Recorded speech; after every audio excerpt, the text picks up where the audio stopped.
माल्टे के लिए 3 दृष्टिकोण मैं देखता हूँ जो हमारे उत्तराखंड में अभी चल रहा है। एक आपका व्यावहारिक दृष्टिकोण है, एक आपका वैज्ञानिक दृष्टिकोण है और एक आपका व्यावसायिक दृष्टिकोण है। बट अनफॉर्च्यूनेटली अभी हम सिर्फ व्यावहारिक दृष्टिकोण पे हैं। हम लोग वैज्ञानिक और व्यावसायिक दृष्टिकोण पे नहीं आए। व्यावहारिक इसलिए कह रहा हूँ क्योंकि आज भी जो हमारे प्रदेश में सिट्रस माल्टा माल्टे के साथ-साथ हमें पूरे सिट्रस ग्रुप को कनेक्ट करना ज़रूरी है, क्योंकि एक नींबू वर्गीय परिवार है, जिसमें अन्य फसलें भी आती है। आपका नींबू आता है, कागजी नींबू आता है, आपका चकोतरा आता है, ये सब नींबू वर्गीय परिवार है। तो इसमें कहीं न कहीं हम अभी लोग व्यावहारिक दृष्टिकोण पे चल रहे हैं, मतलब जो हमारा कल्चर है, हम लोग उसको व्यापारिक दृष्टिकोण में नहीं ला पाए हैं। हमारे यहाँ जो लोग अभी कर रहे हैं, वो अपने व्यवहार इन द सेंस कि कोई परिचित आ गया, उसको गिफ्ट कर दिया, या हमारे आजकल पहाड़ों में तो कोई जनरेशन रह नहीं गई है, सब देहरादून या आपका ऋषिकेश में, उसके बहुत से कारण हैं, उस कारणों पे मैं जाना नहीं चाहता हूँ। तो सब व्यावहारिक चल रहा है। हमें कहीं न कहीं उसपे वैज्ञानिक और व्यावसायिक दृष्टिकोण लाने की ज़रूरत है। जब तक हम वैज्ञानिक और व्यावसायिक दृष्टिकोण नहीं लाएँगे, हम माल्टे के प्रमोशन की बात नहीं कर सकते। अब वो कब आएगा?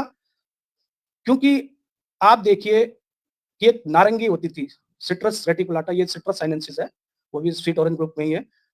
वो धीरे-धीरे हमारे पहाड़ों से विलुप्त होती जा रही है। कारण क्या है? क्योंकि हमने उसको नज़रअंदाज कर दिया है। बिल्कुल भी ध्यान नहीं दिया जा रहा है, और भी बहुत से कारण हैं। कहीं न कहीं उसमें आपका वेदर का इम्पोर्टेंट रोल है, डिसीज़ेज़ का इम्पोर्टेंट रोल है, या हमारी जो नेग्लिजेंस है उसका भी इम्पोर्टेंट रोल है। तो हमें कहीं न कहीं वैज्ञानिक दृष्टिकोण के चलते इन चीज़ों को कंज़र्व करने की भी ज़रूरत है, और मैं बहुत जल्दी कोशिश है कि मैं अपने श्रीनगर में भी, साथ-साथ फार्मर फील्ड में भी एक सिट्रस फील्ड जीन बैंक, उस पे मेरा एक विशेष फ़ोकस रहेगा। उसमें भी 2 टाइप के, एक तो इंस्टीट्यूशनल फील्ड जीन बैंक और एक farmer field gene bank. Institutional field gene bank मतलब अगर इंस्टीट्यूट में हम बच्चों के शोध के लिए जितनी भी हमारी स्पीशीज़ हैं, उनको कंज़र्व किया जाए। इवन बाहर से भी नई जो स्पीशीज़ हैं या वैराइटीज़ हैं, उनको इंट्रोड्यूस कराया जाए, ताकि आने वाले भविष्य में कैसे हमारा प्रदेश माल्टा या नींबू वर्गीय प्रजाति को लेके आगे बढ़े, उस पर साथ-साथ फार्मर फील्ड भी जीन बैंक, किसानों के यहाँ भी हमें संरक्षित करना पड़ेगा। अभी हम लोग सिर्फ माल्टा या बड़े नींबू पे सीमित ना रहे, साथ-साथ जो और भी अन्य प्रजातियाँ हैं, उनको भी ध्यान में रखें। तीसरा जो दृष्टिकोण मैंने कहा, व्यावसायिक दृष्टिकोण। जब तक हम व्यावसायिक रूप से माल्टे से नहीं जुड़ेंगे या नींबू वर्गीय फसलों से नहीं जुड़ेंगे, हम इसके प्रमोशन की बात नहीं कर सकते। और बड़ा सरप्राइजिंगली अभी मेरे अंडर में जो एक शोधार्थी हैं, वो इस पे रिसर्च भी कर रहे हैं।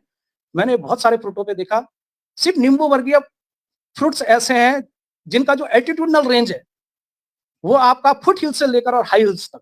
अगर जो भी हमारे फ्रूट्स हैं या जो वेजिटेबल्स हैं, उनको जनरली हम एल्टीट्यूडनल ज़ोन के अकॉर्डिंग उनका कल्टीवेशन करते हैं।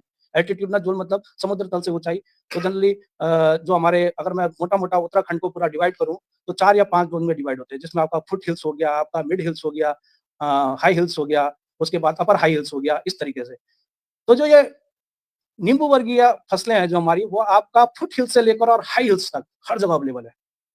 जबकि एप्पल का ज़ोन रेस्ट्रिक्टेड है, आपका कीवी के लिए भी रेस्ट्रिक्टेड है, इवन आपका जो स्टोन फ्रूट्स के लिए भी रेस्ट्रिक्टेड है। बट जो हमारी सिट्रस क्रॉप्स है, उसका जो एल्टीट्यूडनल ज़ोन है वो पूरा है।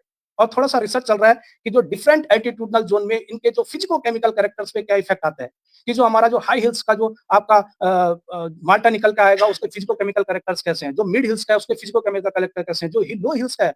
तो जब ये शोध पूरा होगा, तो मैं आपको बता सकता हूँ कि इस पर्टिकुलर एरिया का अगर आप माल्टा लेते हैं, तो उसकी न्यूट्रिटिव वैल्यू ये होगी। तो जब ये इन्फॉर्मेशन आगे पास होगी, उससे निश्चित तौर पर, क्योंकि जो हमारा माल्टा है वो आपका विटामिन्स का एक भंडार है। ये मान के चलिए कि थोड़ा-सा एजुकेशन की भी ज़रूरत है। हम लोग मतलब जो आपका ऑलरेडी डेवलप्ड कंट्रीज़ है, उनमें और हमें यही अंतर है कि वो आपके हेल्थ कॉन्शियस ज़्यादा हैं। हम लोग इतना ज़्यादा हेल्थ पे अभी ध्यान नहीं दे रहे हैं। मुझे पता है, मेरी जानकारी में है कि भाई फ्रूट्स कंज़्यूम करने से आपका मिनरल्स और विटामिन्स मुझे मिलेंगे। पर मैं सोच के देखूँ कि मैं एक दिन में कितने फ्रूट्स कंज़्यूम कर रहा हूँ। जो हमारा डाइट प्लान है उसमें कितने फ्रूट्स को मैं ले रहा हूँ। तो इन चीज़ों पे भी विशेष फ़ोकस करना पड़ेगा, तब जाके हम, और दूसरे में जो हमारा जो ये सिट्रस ग्रुप है, इसको हमें कहीं न कहीं अपने ट्रेडिशन से जोड़ना ज पड़ेगा। जो आर्ट एंड ट्रेडिशन से जब हम इसको जोड़ेंगे, तभी इसका प्रमोशन संभव है। इसका सीधा-सीधा उदाहरण है, सिक्किम में एक आपका ऑरेंज फेस्ट करके मतलब चलता है, पूरे साल भर में एक कार्यक्रम चलता है, ऑरेंज फेयर या ऑरेंज फेस्ट करके।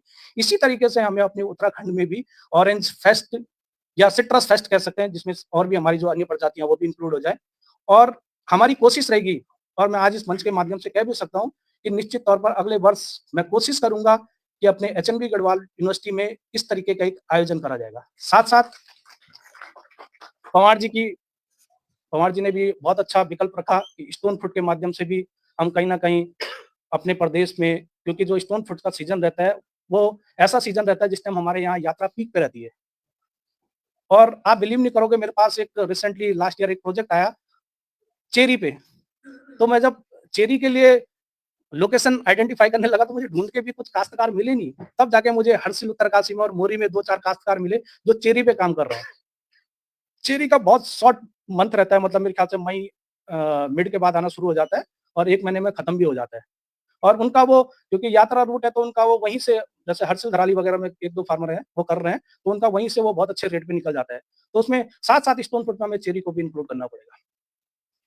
और निश्चित तौर पर इस स्टोन फ्रूट्स पे भी हम एक वर्कशॉप ऑर्गेनाइज़ कराएँगे जिसपे सिर्फ़ हम स्टोन फ्रूट्स की बात करेंगे, कि उसको कैसे, उसके प्रोपेगेशन से लेकर और उसका पोस्ट हार्वेस्ट मैनेजमेंट। मेरा जो अपना मानना है, जब मैं अपने विद्यार्थियों को भी पढ़ाता हूँ, तो मैं कहता हूँ कि हमें 4 पीस प्लस वाई 1 आई के कॉन्सेप्ट पे काम करना है। 4 पीस प्लस 1 आई, आपका प्रोपेगेशन से लेकर पोस्ट हार्वेस्ट मैनेजमेंट। वो 4 पीस क्या, आपका propagation, production, protection, post harvest management. क्योंकि इन्हीं चीज़ों की ज़रूरत है। सबसे पहले तो हमें पता चलना चाहिए कि भाई हमारे पास क्वालिटी प्लांटिंग मटेरियल बनेगा कैसे और आएगा कैसे? प्रोपेगेशन। उसके बाद जब हमारे पास क्वालिटी प्लांटिंग मटेरियल बन गया या आ गया, उसके बाद हम प्रोडक्शन की तरफ बढ़ेंगे, कि कैसे उसको प्रोड्यूस किया जाए। जब हम प्रोड्यूस करने लगेंगे तो नेचुरली उसपे कोई बीमारियाँ आएँगी, इंसेक्ट पेस्ट आएँगे या और भी कोई एब्नॉर्मलिटीज़ आएगी, उसको कैसे प्रोटेक्ट किया जाए? उस पे वर्क करने की ज़रूरत है। और साथ-साथ उसका मार्केटिंग और विपणन पे, जिसको पोस्ट हार्वेस्ट मैनेजमेंट कहते हैं, उस पे भी काम करने की ज़रूरत है। और उसके अलावा वन आई इम्प्रूवमेंट वो हमेशा रहेगा। वो कभी खत्म नहीं होगा, इम्प्रूवमेंट, इम्प्रूवमेंट, इम्प्रूवमेंट। चाहे हम कितना भी एडवांस हो जाएँ, इम्प्रूवमेंट की ज़रूरत हमें हमेशा पड़ेगी। तो अगर इन सब चीज़ों को लेकर हम चलेंगे, तो निश्चित तौर पर हम माल्टा क्या, और भी जो हमारी बागवानी फसलें हैं, उनमें हम अपने प्रदेश को आगे बढ़ा सकते हैं।